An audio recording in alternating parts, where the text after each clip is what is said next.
This is piece 113, The Stonebreakers by Gustave Courbet, made in 1849 but destroyed in 1945. It's an oil on canvas, large canvas 5 by 8 when it was made, and it is our first example of realism.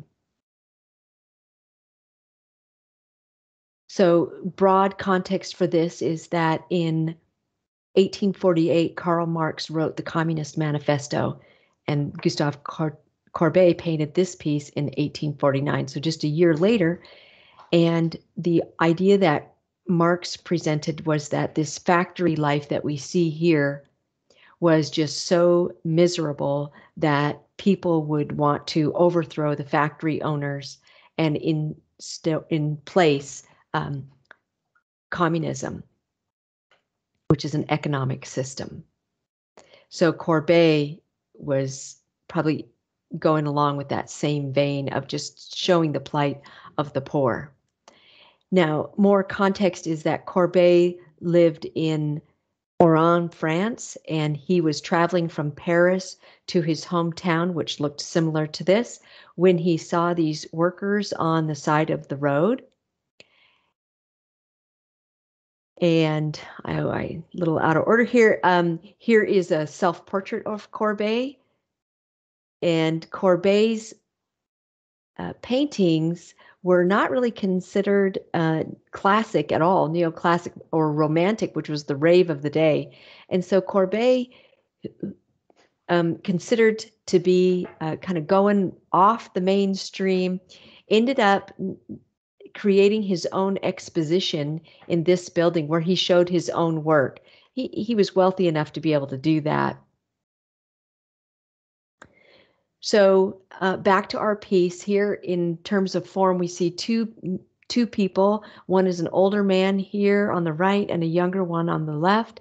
The older man is breaking these rocks, turning them into smaller or rocks or rubble that would be used for the basis of a road. They're wearing tattered clothing, and there is shade on the hillside. There are no faces being painted, and the hands, especially if you look here, do not get a lot of detail. In fact, the paint on these hands, this hand, hasn't even been feathered together. So the brush strokes are called heavy-handed.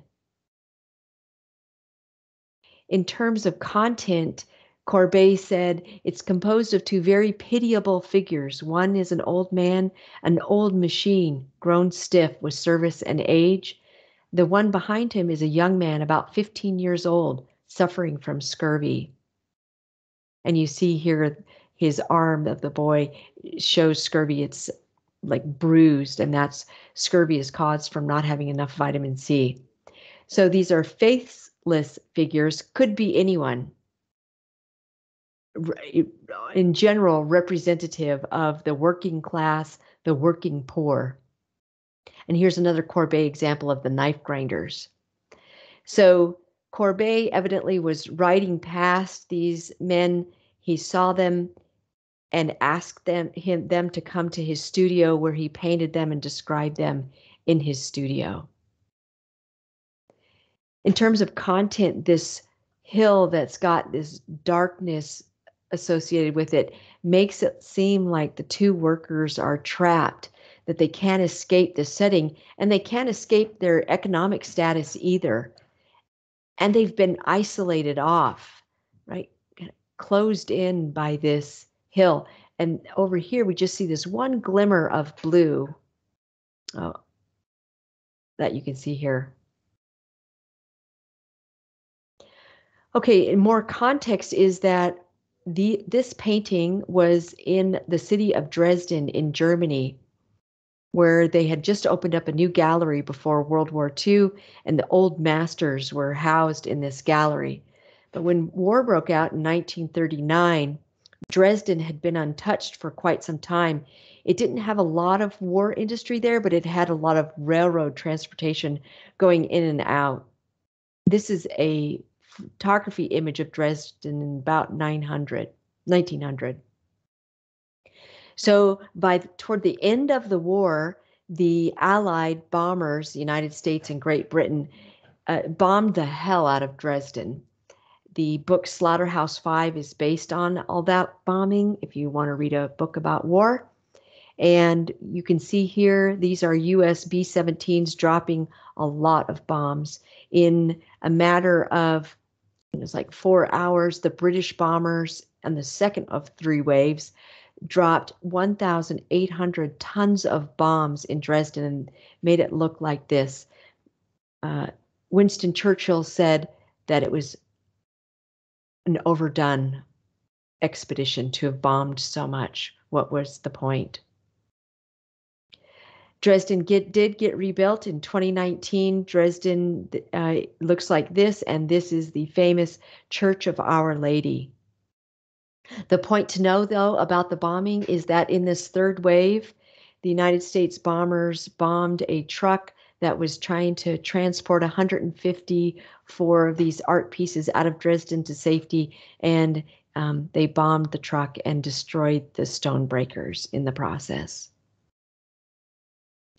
So the function of the stone breakers is that it's meant to draw attention to the whole cause of the underprivileged, which would be the movement at the time, with Karl Marx.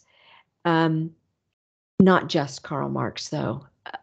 These Gustave Courbet is having 2 struggling peasants as the focus, and these 2 as the focus is totally new in art. This realism showing kind of life the way it is was not acceptable at the time. Neoclassicism and Romanticism were the painting styles of the day. So Gustave Courbet was out of the mainstream. That's why he had to hold his own art show separate from art shows, the juried art shows of Paris. His response to this ostracism, though, was, when I stop being controversial, I'll stop being important. So this is The Stonebreakers by Gustave Courbet, made in 1849. It's destroyed in 1945. It is an oil on canvas.